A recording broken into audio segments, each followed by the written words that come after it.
Good morning. It's Ruben Lowing. It's Monday morning here in Cypress, Texas.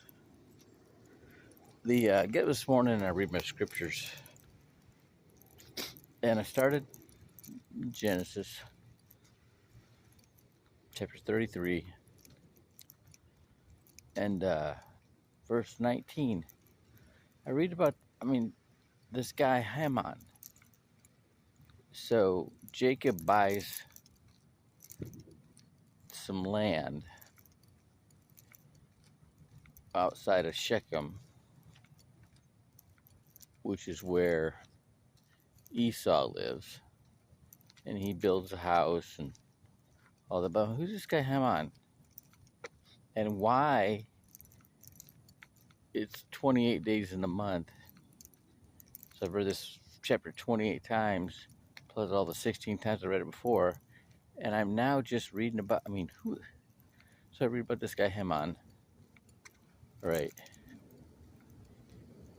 And at this point in the Bible, he's just a guy that's got the land that Jacob buys. But later on, he takes one of the daughters of Jacob for a wife by force, and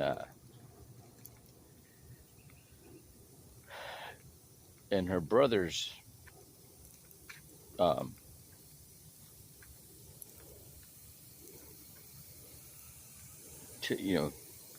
take her back and kill the guy, right? So very interesting. But it just like this part of it, for some reason, my mind has missed this guy all these times reading this part of the Bible. And that's something. It makes me wonder. Well, I used to joke around, that Bigfoot exists. God's just not ready for us to see him yet. It's like when you go to sniper school and they teach you about dead space. They teach you about this all through SEAL training, and in platoon, how to use dead space. You can sneak right up on somebody, get real close before they won't even see you. And what do we got here? Got a skunk. Is that a skunk? Armadillo. Aha. Look at him go. Yeah. Got little critters around here. Raccoons, armadillos. There's skunk because I can smell them. Yeah. But again, it's there's a whole bunch of things our mind is either intentionally blocking or so focused on something else we can't see it. And there's so much of that happening in the world. Oh, it's amazing. And it's because we're just lacking a little bit of understanding, like these three-dimensional meanings of these words. The Hebrew meaning of the words. And it's like, if you understand that, it gives everything makes everything a whole different picture. And that's something.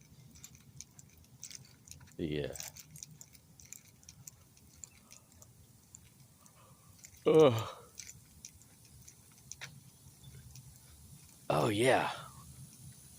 So in the teaching yesterday, right? So I'm listening, I'm listening, I'm listening. Just I don't catch it right till the end of the apostles' teaching, all right? And it's we're commissioned to teach this understanding to each other.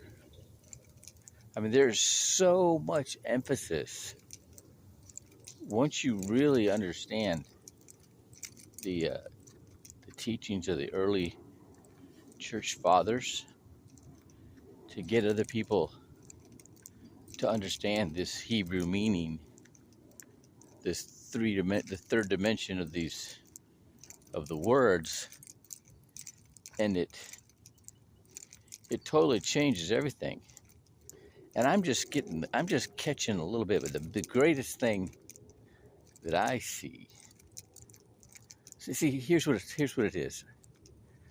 The evil, the demons, they're all, the mark of the beast, the Antichrist, all that. The Antichrist are these pastors that aren't teaching the Hebrew meaning of the words. They're the ones that aren't giving people the real picture of what's happening in the Bible, especially Revelations. Okay, so the Antichrist are all the preachers that aren't teaching the Hebrew meaning of the word. Okay, that's all that is. I mean, it's significant, but that's who it is. And so they're when they're not teaching the Hebrew meaning of the word, what that really means is they're teaching the faith of Baal. That's what they're doing. They're without even knowing what they're doing. Okay, and how do you what is the faith of Baal? You know, my goodness, this whole thing, Beelzebub, all right, all that. Who that is? That is the picture of Nimrod. Okay, and what's significant about that? Nimrod in the Bible, all right, he made up the faith of Baal. The faith of Baal is the Greek and Roman mythology. You got Jupiter and Zeus, same person, same God, but that's really that that God is describing the characteristics of Nimrod. Nimrod wrote up this religion to get the whole world to worship him. Okay, he was not of God. He wanted everything for himself. Okay, and what he did was, by creating these other gods, he got people to limit themselves because they would model these other gods, and these other they would model the Greek and Roman mythology gods, right? And it would make themselves, they'd mirror the characteristics of these gods as described by Nimrod. Okay, and so they by putting these limits on themselves, and he wouldn't limit himself. He was kind of bipolar. He was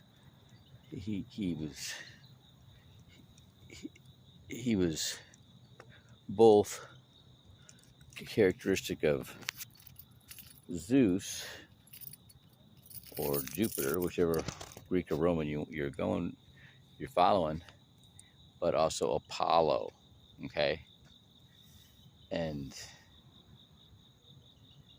everybody would pick a, like, oh yeah, I found the god of war is Ares. Oh, That's the zodiac sign I fall under, right? And I could choose to adapt those characteristics or not, and just be, but not means I'm a nicer guy. Okay, I'm more compassionate.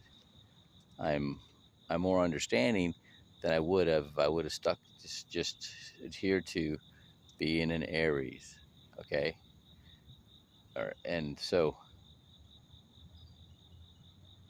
what would happen is, if you just imagine this, you got everybody voluntarily putting self-imposed limits on themselves in a contest, and you don't have to limit yourself.